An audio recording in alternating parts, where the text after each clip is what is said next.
A Letter to Father Christmas by Rose Impey and Sue Porter. Charlotte lived in a little village where there was no other children to play with except Ben, but of course he was still a baby.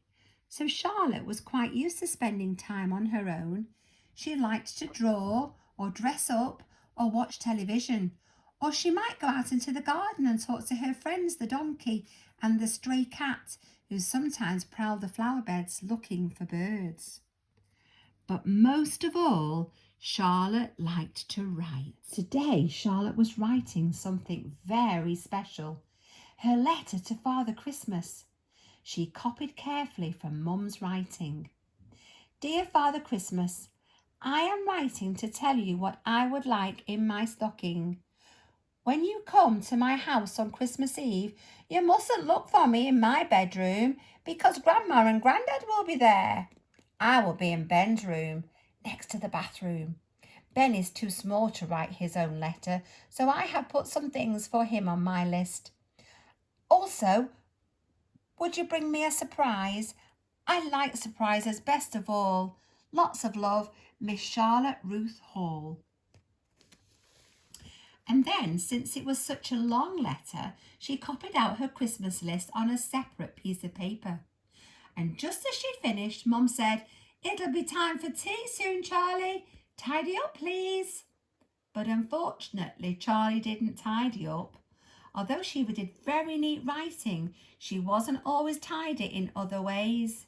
Sometimes there was so much clutter on the table that she couldn't even find room to write. Today, a pile of paper spilled onto the floor, and that was how Charlotte came to make her terrible mistake. Charlotte looked at her lovely pieces of writing heaped up on top of the table. She picked out her special letter, folding it carefully as she had seen Mummy do, and running her finger down the fold. She slid it into the envelope. Then she licked the flap all the way up one side and all the way down the other. Just in time, she remembered her present list. She sorted through the piles to find it. There were lots of lists, and they all looked the same to her. This must be it, she thought, sliding it into her letter. But it wasn't, because her list had fallen on the floor.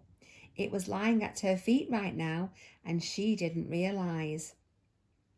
Too late, she pressed the flap down with her fist. Then, to make sure, she sat on it until it was well and truly stuck.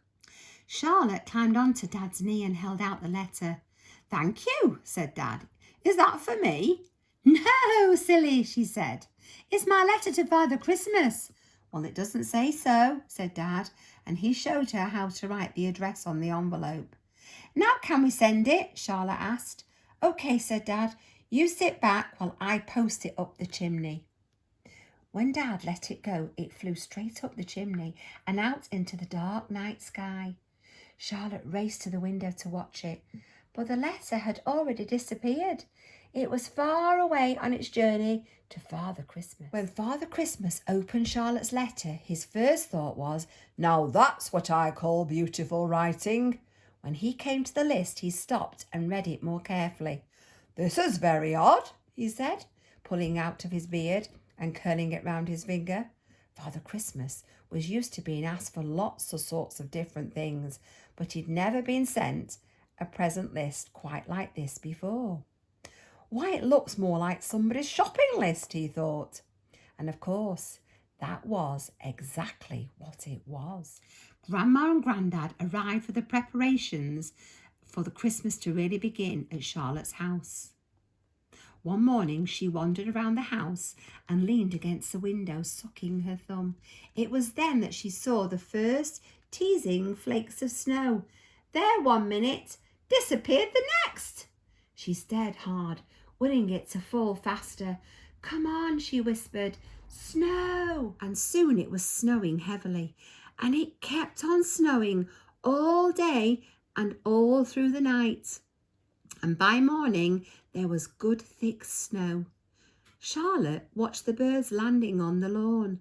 She saw them searching for the last few berries on the holly bushes. She waved to her friend the donkey, who lived in the farmer's field at the bottom of the garden. She wished she could stroke him and brush the snow off his sad face. But more than that, she wished she could bring him in out of the cold. She tapped on the window to the stray cat. He was looking for some scraps of food to eat. I wonder what else he could eat, she wondered. That night when Charlotte went to bed, she peeped out and watched the snow swirling around the house. She thought about her friends, the animals out there in the cold with so little to eat. For quite a long time, Charlotte couldn't get to sleep because she was so worried about them. So on Christmas Eve morning, Charlotte was tired and quieter than usual. I hope you're not going to be poorly for Christmas, said Mummy. But Charlotte wasn't poorly. She was still worrying about the animals. At last it was time for bed. Charlotte left a mince pie and a glass of sherry for Father Christmas and hung up her stocking. Then she knew after all the waiting, Christmas was really here. She lay in bed too excited to sleep, wondering what she would find in her stocking when she woke up in the morning. Suddenly she remembered the birds and the animals, they still hadn't been fed. Charlotte didn't know what to do and she felt so sad. But by midnight, when Father Christmas tiptoed into her room, Charlotte was fast asleep and dreaming. He leaned over to have a look at her. He was particularly interested to see this little girl who had sent him such an unusual Christmas list. I hope you won't be disappointed, he whispered. On Christmas morning, it was just light when Charlotte woke. She crept out of bed to find her stocking. It was full and very heavy. But even before she opened it, she drew back the curtains. She looked out into the garden, hoping to see her animal friends. Only the birds were awake. So Charlotte crept back into her warm bed and pulled her stocking onto her knee. She took out the first parcel. It was an unusual shape. She felt it. Her fingers pressed into the sides, which was soft and spongy. She took out the next present and shook it. There was a funny slopping noise, and the next one had a strange smell. Charlotte began to open them. She couldn't believe her eyes. There were not toys or books, as she had expected. There were far more unusual presents than that. She unwrapped them one by one. Bread, carrots, fish, nuts, milk, and a hot water bottle. It was just as if Father Christmas had been able to read her mind. He'd brought her exactly what she needed. When Mum and Dad woke up much later and went to look for Charlotte, she wasn't there. She was already out and about, delivering a few presents of her own. There was a lovely hot water bottle to keep the donkey warm and a few carrots for him to have for breakfast. There was fish and milk for the cat, and there was bread for the birds. And Father Christmas hadn't forgotten Charlotte's surprise, for at the bottom of her stocking was the perfect present for a little girl who liked to look after animals. It was Charlotte's very own farm.